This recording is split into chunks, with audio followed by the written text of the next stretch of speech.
Bonjour et bienvenue sur la chaîne Le Culte du Dé, avec aujourd'hui une vidéo sur la nouvelle extension pour les contrées de l'horreur, donc qui vient de sortir chez FFG en VO, puisque en France on a les montagnes de la folie qui viennent de sortir, et puis là on a cette nouvelle extension, une petite extension, Strange Remnants, qui va nous faire voyager dans les anciennes ruines dispersées au travers du monde. Donc je vais vous présenter le contenu de cette extension, et puis à la fin je vais faire appel à vous pour la prochaine partie filmée que je vais faire. Je voudrais faire quelque chose d'un peu plus interactif, donc je vous en parlerai à la fin de cette vidéo. Alors, déjà ce qu'on a dans cette boîte, on a plein de choses. On a un petit fascicule avec les nouvelles règles, qui nous permet aussi de nous rappeler les règles qui sont apparues avec les montagnes de la folie. Notamment le focus, et on a une poignée de jetons. On n'en avait pas assez si on jouait à beaucoup une partie, donc là c'est réparé, et en plus ça permet d'avoir, de jouer avec cette extension là sans obligatoirement avoir les autres. Donc on peut avoir juste la boîte de base plus cette extension là, c'est tout à fait possible. Ensuite, alors je vais faire un peu le tour de tout le matériel. On a des pions de santé, des pions de santé mentale, santé physique, etc. Ils ont mis à jour les petites cartes comme ça, les petites cartes mémo, les petites cartes de référence, ça c'est sympa. On a 6 nouveaux monstres, donc on a un cultiste, ils nous en mettent au moins un à chaque fois, on a 2 monstres élites, et puis je vais vous montrer un des nouveaux monstres, donc c'est le vampire des étoiles, le Star Vampire. Donc lui, il est assez balèze. Il a 4 d'endurance, il a un malus de -1 et de -2, et quand il arrive, il fait avancer la piste du présage de 1, sauf si les investigateurs dépensent 2 indices. Donc ça, c'est le nouveau monstre. On a les pions pour les nouveaux investigateurs. Des investigateurs, on en a 4. On a 2 hommes et 2 femmes, donc on a une chanteuse, on a un chasseur de primes, on a un ancien braqueur, et on a une chef, donc une cuisinière entre guillemets, mais qui a un hobby la nuit, c'est de dézinguer des créatures et des cultistes. Alors je vais vous montrer un petit peu ses capacités. Donc en action, si elle a moins de 2 tâches, les objets tâches, les tasses cassettes, elle en gagne une, et ensuite sa capacité, c'est si vous n'avez pas perdu de santé mentale pendant la première phase du combat, vous pouvez jeter 2 dés additionnels pour le test de force. Et elle a 5 et 7, et en plus on voit qu'elle a donc une volonté de 4, donc ce qui lui permet quand même de bien réussir ses tests le premier test du combat, et elle a une force de 3, donc on voit qu'elle est très efficace contre les monstres. Par contre, elle a une observation de 1. Et on sait que l'observation, ça sert beaucoup pour résoudre les mystères. Moi, le sentiment général, j'ai eu l'extension hier et j'ai lu quelques cartes, c'est que on a des cartes qui sont plus puissantes ou plus néfastes que dans la boîte de base. On retrouve ça un peu dans les objets, les conditions, etc. Donc je vais commencer par les cartes auxquelles on est habitué. Donc on a quelques nouvelles cartes des autres mondes, on en a 6, on a des nouvelles cartes de rencontres par rapport au continent, donc on en a 4 de chaque, qui vont en fait faire apparaître la nouvelle condition qu'on va voir tout à l'heure, enfin les nouvelles conditions, donc ça nous fait un bon paquet. Là on a vraiment des gros paquets de cartes maintenant, hein. Là la diversité du jeu elle est assurée. Et on a un gros paquet de cartes mythes, on en a 20. Donc je vais vous donner justement un exemple de ce que je disais tout à l'heure, où je trouve que la puissance a été revue à la hausse. Par exemple, on a des cartes un peu, on a de tout, hein. On a des signes des anciens, des tentacules et des normales. C'est assez équilibré. Alors on voit par exemple celle-ci, Overwhelming Swarm. Donc il faut faire apparaître un monstre sur tous les endroits où on a un portail, sur l'expédition, et si jamais, on va voir ça tout à l'heure, on a aussi les ruines mystiques, on fait apparaître un monstre. Et si on a un investigateur sur un de ces emplacements, il doit se coltiner, combattre le monstre en question. On voit que ça peut être assez punitif si on est en milieu ou en fin de partie et qu'on a 4-5 portails. Ça nous fait arriver tout de suite un nombre énorme de monstres. On a celle-là qui est bien nommée aussi. On va tous mourir. Chaque investigateur jette un dé et il doit perdre le montant de ce dé réparti entre sa santé physique et sa santé mentale. Donc ça aussi, si on tire un 6 et qu'on est déjà blessé, on peut imaginer que ça peut être très très violent. Et alors de l'autre côté, dans le côté positif des choses, on a cette carte-là qui va être une carte signe des anciens. Chaque investigateur gagne un focus, ou s'il a déjà un focus, il peut dépenser un focus pour gagner un indice, ou alors il peut dépenser un indice pour gagner un sort glamour. Et on va voir que les sorts glamour, donc c'est une nouvelle famille de sorts, sont extrêmement puissants. Donc on voit, on a un gros deck maintenant, on a 20 nouvelles cartes mythes. Donc ça fait qu'on a des... J'ai pas compté le deck total maintenant avec toutes les extensions, mais ça commence à devenir très très gros.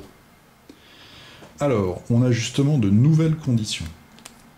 On a un petit paquet comme ça, on a une nouvelle condition blessure à la tête. On avait déjà internal injury, on avait la jambe.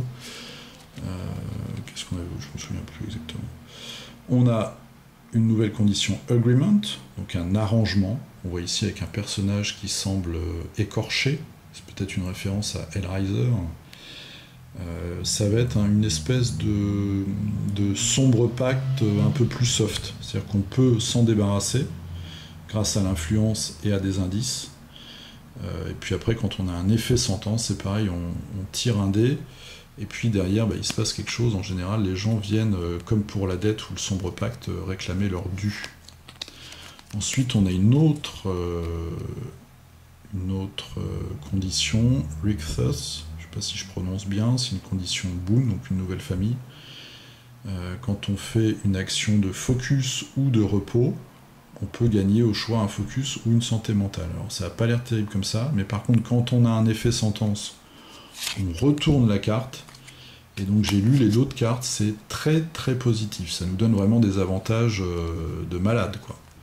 Ça nous transforme un peu en surhomme. On a une nouvelle dette, on a un nouveau sombre pacte, on a une nouvelle malédiction et une nouvelle bénédiction. Voilà, donc ça c'est le tas de cartes pour les conditions. Ensuite, on a 4 nouveaux artefacts. Alors, je vais vous en présenter un. On a le Kopeth of the Abyss. Je pense que c'est une arme d'une civilisation que je ne connais pas. Donc, c'est une arme, une relique magique. Elle nous donne plus 5 au test de force pour le combat.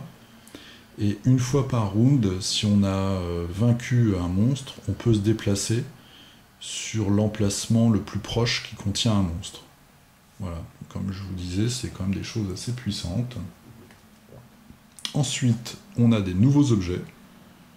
Vous voyez, on a quand même beaucoup de cartes à chaque fois. Hein. On a de tout là. Hein. On a tous les prix, et puis on a des services, on a des tâches, on a des objets, on a des armes, on a des alliés. Je vais vous en montrer quelques-uns, ceux que j'aime bien. Donc pour un, on a par exemple ce talisman effrayant, une tête réduite, qui nous permet d'ajouter un résultat de dé quand on résout un test d'horreur, quand on fait une rencontre de combat. On a une dague rituelle qui coûte 1, je trouve que l'objet est assez puissant pour un coût de 1. Une fois par round, on peut avoir un bonus de 1 au savoir quand on résout un effet de sort, ou alors on a plus 2 à la force quand on fait un combat. Voilà, donc c'est l'impression que j'ai dans cette extension, c'est qu'on a quand même des nouvelles cartes qui sont plus puissantes par rapport à celles qu'on avait dans la boîte de base. Puis là c'est juste pour vous montrer les illustrations que je trouve sympa. Un tome mystérieux, et puis Agent of Secrets. Donc on voit une jolie rousse avec un chapeau melon. Alors je sais pas si c'est une référence à Steed, un personnage un peu, un mix de Steed avec le chapeau et de Emma Peel, avec ce regard un peu défiant, donc une nouvelle alliée, qui nous fait gagner 1 en savoir et 1 en observation, et en plus on peut relancer un dé quand on fait ces tests-là. Voilà, donc on a un tas de nouveaux objets, etc., des nouvelles armes. Voilà. Donc on a des nouveaux sorts, les fameux sorts glamour. Alors, c'est des sorts un peu particuliers. C'est des sorts en fait qui vont nous donner une nouvelle habilité. Par exemple, celui-ci, Voyage astral. En fait, c'est un sort. Quand on fait une action de voyage, on peut dépenser une santé mentale pour faire un déplacement supplémentaire, une case supplémentaire, que ce soit sur mer ou sur chemin de fer. Et par contre, c'est l'effet sentence qui va déclencher le test de savoir. Et quand on fait le test de savoir, évidemment, on voit son nombre de réussites et on retourne la carte. Alors, c'est des sorts, il y en a 4 différents. Donc, il y a le voyage astral. Azure Flame, c'est plus un sort de combat, une habilité de combat. On a celui-ci, Markings of Isis, qui est extrêmement puissant, puisqu'on voit, on ajoute 1 point à tous ses talents. Ça, moi je trouve ça énorme, hein. Je trouve ça même, enfin je sais pas, ça faut voir en jeu. Et une fois par round, on peut relancer un dé quand on fait un test. Et le dernier, c'est Voice of Ra. Alors derrière les effets, c'est toujours les mêmes, en gros, c'est soit on perd le sort, quand on fait pas assez de réussite, soit on perd 1 point de santé mentale, ou alors on a un effet positif. Donc ça reste quand même des sorts qui sont très bons pour les investigateurs. Voilà, très puissant et très positif pour les investigateurs. Ensuite, on a tout un paquet, on a un gros paquet comme ça, donc de unique assets. Donc c'est ces fameux objets, ces alliés, ces tâches, ces armes, etc., qu'on gagne suite à des rencontres, à des aventures, à des mystères bien particuliers, donc qui sont plus scénarisés. On voit par exemple celui-ci, cette jeune femme, Asenath Waite, qui est aussi très puissante. Donc quand on gagne cet allié, on gagne un sort. Et ensuite, quand on a un portail qui apparaît sur le plateau, on peut défausser 2 sorts et fermer le portail et renvoyer le monstre. Donc je trouve ça étonnamment puissant. Je n'ai pas cherché dans les cartes à savoir ce qu'il fallait faire comme test pour gagner cet allié, mais je pense que c'est assez difficile. Donc on a un tas de choses. On retrouve la thématique des ruines mystiques. C'est-à-dire qu'on va avoir par exemple, vous voyez la Mysterious Idol, on va avoir des coffres de pierre, on va avoir des tablettes de pierre, on va avoir de vieux objets. Dans les tâches, on va avoir explorer les ruines, prier, et puis enfin celui-ci, Sealing the Old Ones. Donc ça reste dans la thématique. Comme je vous le dis, j'ai une impression quand même là de puissance dans toutes ces nouvelles cartes. Donc un beau paquet, hein. Là on a de quoi faire, avec tout ce qu'on a eu déjà dans l'extension précédente. On a des nouvelles cartes préludes, donc on en a 4. Ça c'est des cartes qu'on peut jouer au début d'une aventure pour changer un petit peu le jeu à chaque fois. Il y en a 2 que j'ai trouvé pas mal. The Dunwich Horror, donc qui va suivre la nouvelle. On va faire apparaître l'horreur de Dunwich. Et puis In Cosmic Alignment, qui va nous permettre de jouer avec les ruines. Donc on va voir ça tout de suite. Même si on n'affronte pas la menace cosmique qu'on va voir à la fin. Donc ça permet, c'est un petit peu comme dans l'extension, enfin c'est même complètement comme dans l'extension les montagnes de la folie, où on a aussi une carte prélude qui nous permet de lancer une aventure en parallèle du Grand Ancien. Par exemple, on peut jouer Cthulhu et quand même aller en Antarctique. Là, on peut jouer Cthulhu et quand même avoir tout le deck avec les ruines mystiques. Donc ça va lancer une aventure en parallèle de notre affrontement principal. Donc justement, le deck de cette aventure, le voici.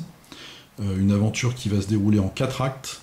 Donc on a le début qui va être la découverte de l'existence de ce fameux alignement de planètes. Et puis ensuite, on va voyager au travers du monde pour trouver des ruines, trouver des indices, etc., etc. Et puis enfin, on va devoir fermer le portail que tout ça va ouvrir. Je vais vous expliquer ça tout à l'heure. Ensuite, donc la grosse nouveauté de l'extension, c'est ce fameux deck de rencontres sur les vieilles ruines qui sont dispersées dans le monde et qui sont en fait un héritage des druides, des sorciers incas, etc., pour nous protéger d'une éclipse malfaisante, qui est la menace principale de cette extension. Donc là on voit on a tout un deck de rencontres. Donc on a Stonehenge, on a l'île de Pâques, la muraille de Chine, la grande muraille de Chine, et enfin on a une cité Inca qui se trouve dans les Andes. Voilà, donc là aussi un beau paquet. Et puis enfin donc dans cette extension, on a donc c'est pas un grand ancien, je vous laisse la surprise. Donc c'est une nouvelle menace, Syzygy. Donc c'est un alignement de planètes, dont la Terre, avec le centre de l'univers. Quand tout ça est aligné correctement, entre guillemets, on va avoir une éclipse, et cette éclipse va ouvrir un portail vers une autre dimension, un autre monde. Et évidemment, de l'autre côté de ce portail, nous attend quelque chose de pas très sympa. Donc le but des investigateurs, là on a une mécanique un peu particulière, on voit qu'on commence à 13. On n'a pas la mécanique habituelle où on doit faire un certain nombre de mystères pour gagner. Là on peut résoudre des mystères, donc un maximum de 2 mystères. Mais à chaque fois qu'on va se retrouver sur la case, vous savez sur la petite roulette là où on a les différentes constellations, sur la case du soleil rouge, de l'éclipse rouge, on va mettre un pion sur cette carte. Et quand on aura 3 pions, on devra la retourner. De la même façon, une fois qu'on aura résolu 2 mystères, on pourra retourner cette carte. Et quand on la retourne, en fait, c'est le moment où arrive l'éclipse. Donc le portail s'ouvre, et là on attaque le dernier mystère, qui est la mission de fermer ce portail. Le fait d'avoir résolu des mystères, donc c'est optionnel, ça va nous permettre de fermer plus facilement le portail. En fait, on doit collecter des indices, et les indices qu'on a eus pour les mystères, donc au nombre de 2, vont nous permettre de fermer le portail plus rapidement. Voilà, donc c'est un petit peu la mécanique de cette menace-là. Alors, avec cette menace-là arrivent 3 gros decks de cartes. Donc maintenant, ils sont obligés à chaque fois de faire des decks assez énormes. On a toutes les cartes indices. Donc, je ne sais pas combien il y en a, mais il y en a vraiment un gros paquet. Ils sont obligés de s'aligner sur les autres, sur les grands anciens du coup, puisqu'ils ont ajouté des cartes dans chaque extension. On a les fameux mystères. Donc on en a 6 différents. Et puis on a des cartes spéciales. Donc si vous avez regardé la partie que j'ai fait contre Yig, on a 2 familles de cartes. On a cette famille-là, donc fortifier la barrière, qui va avec un des mystères. Quand on était contre Yig, on avait eu un mystère où on avait été explorer la cité souterraine de Knyan, donc avec des cartes rencontres comme ça en 3 étapes, qui nous permettent de faire avancer le mystère. Là c'est un peu la même chose. J'ai oublié de vous dire d'ailleurs que les cartes pour les ruines mystiques fonctionnent de la même façon. C'est ce qu'ils appellent des rencontres complexes. C'est-à-dire qu'on fait un premier jet, si on réussit, on fait un deuxième jet dans cette partie-là. Si on loupe, on a un nouveau challenge ici. Et évidemment, ça nous fait plusieurs fins possibles. Et enfin, on a ce gros tas là de cartes, Sealing the Portal, donc qui est le dernier mystère en fait, le moment où on va devoir fermer le portail, l'éclipse, éviter que ce qu'il y a derrière cette éclipse arrive sur Terre. Voilà, donc j'ai été assez rapide. Je vous ai présenté le contenu de cette extension. Comme d'habitude, les graphismes, les illustrations, le matériel est vraiment chouette. Moi j'adore ce jeu pour ça. Je trouve que alors c'est souvent des illustrations qu'ils ont repris de leurs autres jeux, le jeu de cartes et puis Arkham Horror je pense, mais elles sont vraiment super. Il y a tous ces effets là de lumière, de vapeur, vraiment une bonne ambiance mystique, une bonne ambiance oppressante, et puis en même temps ce petit côté Indiana Jones. Voilà. J'ai pas joué, j'ai lu quelques cartes, en fait j'ai reçu hier soir, donc j'ai commencé à lire quelques cartes, et mon impression c'est que c'est assez violent. Alors après, comme ça va être dissous dans toutes les cartes qu'on possède déjà, Bon, ça aplanit un peu la chose. Voilà, donc ça c'était la présentation du contenu de cette extension. Et maintenant je vais vous parler rapidement de ma prochaine partie, donc que je vais faire en septembre. Et pour cette partie, déjà je voulais dire un grand merci à tous les gens qui regardent mes vidéos, qui me suivent, qui posent des commentaires, etc. Ça me ferait vraiment très plaisir. Moi j'ai fait cette chaîne parce que je trouvais pas toujours des infos en français sur les jeux que j'aimais. Donc pour donner des informations, parce que c'est quand même un hobby qui est assez onéreux, donc ça vous permet avant de faire vos achats de savoir vraiment ce que vous allez avoir entre les mains.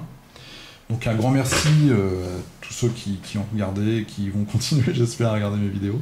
Et donc pour ma prochaine partie, je voudrais faire quelque chose d'un peu plus interactif, donc en 2 phases. La première, c'est que je vais vous laisser choisir la menace contre laquelle nous allons jouer ensemble.